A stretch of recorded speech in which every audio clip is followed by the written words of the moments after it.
ಶ್ರೀಮಾತ್ರೇ ನಮಃ.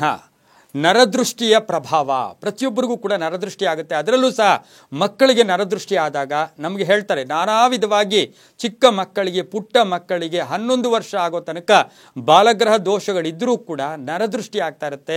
ತಕ್ಷಣವೇ ನಮಗೆ ಗೊತ್ತಾಗೋದೇ ಇಲ್ಲ. ಡಾಕ್ಟರ್ ಹತ್ರ ಹೋಗ್ತೀವಿ, ಏನೂ ಆಗಿಲ್ಲ, ತುಂಬ ಚೆನ್ನಾಗಿದ್ದಾರೆ, ಎಲ್ಲ ಚೆನ್ನಾಗಿದೆ ಅಂತ ಹೇಳಿದ್ರು ಕೂಡ ಅರಚೋದು, ಕಿರುಚೋದು, ಮೈ ಪರ್ಚ್ಕೊಳ್ಳೋದು, ರಾತ್ರಿ ಎಲ್ಲ ಅಳ್ತಾ ಇರ್ತಕ್ಕಂಥದ್ದನ್ನು ಕೂಡ ನಾವು ಕಂಡಿದ್ದೀವಿ.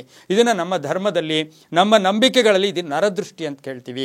ಭಗವಂತನ ದೃಷ್ಟಿ ಬಂದರೆ ನಾವೆಲ್ಲೋ ಹೋಗ್ತೀವಂತೆ. ಆದರೆ ನರಗಳ ದೃಷ್ಟಿ, ಈ ಕಣ್ಣಿನ ದೃಷ್ಟಿ ಬಂದಾಗ ಸಾಕಷ್ಟು ಕಷ್ಟಗಳನ್ನು ಕೂಡ ನಾವು ಅನುಭವಿಸಬೇಕಾಗಿರುತ್ತೆ. ಅದಕ್ಕೆ ಸೂಕ್ತ ಪರಿಹಾರಗಳನ್ನು ಕೂಡ ನಾವು ಮಾಡ್ಕೋಬೇಕಾಗಿರುತ್ತೆ. ವಿವಿಧ ರೀತಿಯ ನರದೃಷ್ಟಿಗಳು, ಸಾಕಷ್ಟು ವಿಧವಾದ ದೃಷ್ಟಿಗಳಿದೆ ಅಂತೂ ಕೂಡ ಪಂಡಿತರಿಂದ ನಾವು ಕೇಳಿದ್ದೀವಿ. ಆದರೂ ಕೂಡ ವಿಶೇಷವಾಗಿ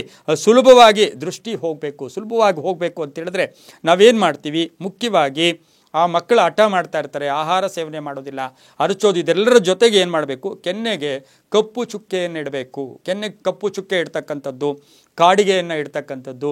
ಅದರೊಂದಿಗೆ ಮಕ್ಕಳಿಗೆ ಆಹಾರ ಸೇವಿಸೋದೇ ಇಲ್ಲ, ಆಹಾರ ತಗೊಳ್ತಾನೇ ಇರೋದಿಲ್ಲ. ಅಂಥ ಸಮಯದಲ್ಲಿ ಹೇಳ್ತೀವಿ ನಾವು, ನಮ್ಮ ಮಗು ಏನೂ ಆಹಾರ ತಿನ್ನೋದಿಲ್ಲ. ಅಂಥ ಸಮಯದಲ್ಲಿ ಏನು ಮಾಡಬೇಕು ಅಂದರೆ, ಒಂದು ಹಿಡಿಯ ಅನ್ನವನ್ನು, ಮಾಡಿದ ಅನ್ನ, ಬಿಸಿ ಬಿಸಿಯಾಗಿರ್ತಕ್ಕಂಥ ಅನ್ನ ಯಾರೂ ತಗೋಬಾರ್ದು. ಪ್ರಥಮವಾಗಿ ಅದರಲ್ಲಿ ಒಂದು ಹಿಡಿ ತಗೊಂಡು ಅದಕ್ಕೆ ಕುಂಕುಮ ಮತ್ತು ಅರಿಶಿಣವನ್ನು ಮಿಕ್ಸ್ ಮಾಡಿ ಚೆನ್ನಾಗಿ ಬೆರೆಸಿ ಅದನ್ನು ಆ ಮಗುವಿಗೆ ಇಳೆ ತೆಗಿಬೇಕು.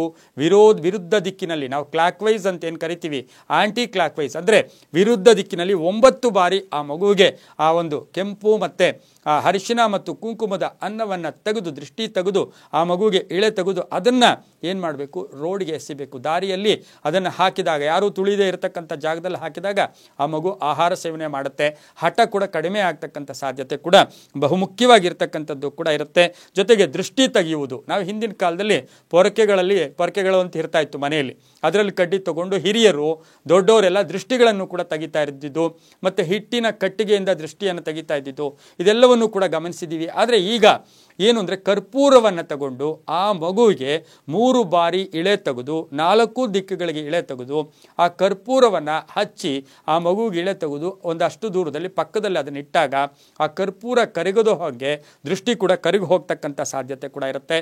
ಇನ್ನು ಬಹುಮುಖ್ಯವಾಗಿ ಅನೇಕ ವಿಧವಾಗಿ ಈ ರೀತಿಯ ನರದೃಷ್ಟಿಯ ದೋಷಗಳಿಗೆ ಪರಿಹಾರ ಇದ್ದರೂ ಕೂಡ ಸುಲಭವಾಗಿ ಸಿಗ್ತಕ್ಕಂಥದ್ದು, ಮನೆಯಲ್ಲಿ ಎಲ್ರಿಗೂ ಸಿಗ್ತಕ್ಕಂಥದ್ದು ಅಂದರೆ ಲವಣ, ಅಂದರೆ ಕಲ್ಲುಪ್ಪು. ಆ ಕಲ್ಲುಪ್ಪನ್ನು ತಗೊಂಡು ಮಗುವಿಗೆ ಒಂದು 4 ಬಾರಿ 3 ಬಾರಿ ಇಳೆ ತೆಗೆದು, 4 ದಿಕ್ಕುಗಳಿಗೂ ಇಳೆ ತೆಗೆದು ಆ ಕಲ್ಲುಪ್ಪನ್ನು ನೀರಿಗೆ ಹಾಕಿದಾಗ ಮಗುವಿನ ದೃಷ್ಟಿ ಕೂಡ ಅದೇ ರೀತಿ ಈಸಿಯಾಗಿ ಕರಗೋಗ್ತಕ್ಕಂಥ ಸಾಧ್ಯತೆ ಕೂಡ ಇರುತ್ತೆ. ಅದರ ಜೊತೆಗೆ ಮನೆಯಲ್ಲಿ ಪದೇ ಆ ಮಗು ಎಲ್ಲೂ ಕೂಡ ಇರ್ತಾನೆ ಇರೋದಿಲ್ಲ, ತೊಂದರೆ ಆಗ್ತಾ ಇದೆ ಅಂತ ಹೇಳಿದ್ರೆ ಬಿಳಿಯ ಸಾಸಿವೆ ಹಾಗೆ ಕಪ್ಪು ಜೀರಿಗೆ, ಬಿಳಿಯ ಸಾಸಿವೆ ಕಪ್ಪು ಜೀರಿಗೆಯನ್ನು ಆ ಮನೆಯಲ್ಲಿ ಧೂಪ ಹಾಕಿದ್ದೆ ಆದರೆ, ಬೆಳಗಿನ ಜಾವ ಸಂಧ್ಯಾಕಾಲದಲ್ಲಿ ಧೂಪ ಹಾಕಿದ್ದೆ ಆದರೆ ಕಂಪ್ಲೀಟಾಗಿ ಮಗುವಿಗೆ ದೃಷ್ಟಿ ಹೋಗ್ತಕ್ಕಂಥ ಸಾಧ್ಯತೆ ಕೂಡ ಇರುತ್ತೆ. ಇದರಿಂದ ಸಾಕಷ್ಟು ಶುಭದ ಫಲಗಳು ಕೂಡ ಸಿಗ್ತಕ್ಕಂಥ ಯೋಗ ಕೂಡ ಇರುತ್ತೆ. ನರದೃಷ್ಟಿಯನ್ನು ಈಸಿಯಾಗಿ ದೂರ ಮಾಡ್ಕೊಳ್ತಕ್ಕಂಥ ವಿಶೇಷವಾದ ಒಂದು ವಿಷಯಗಳು ಕೂಡ ಇದಾಗಿರುತ್ತೆ.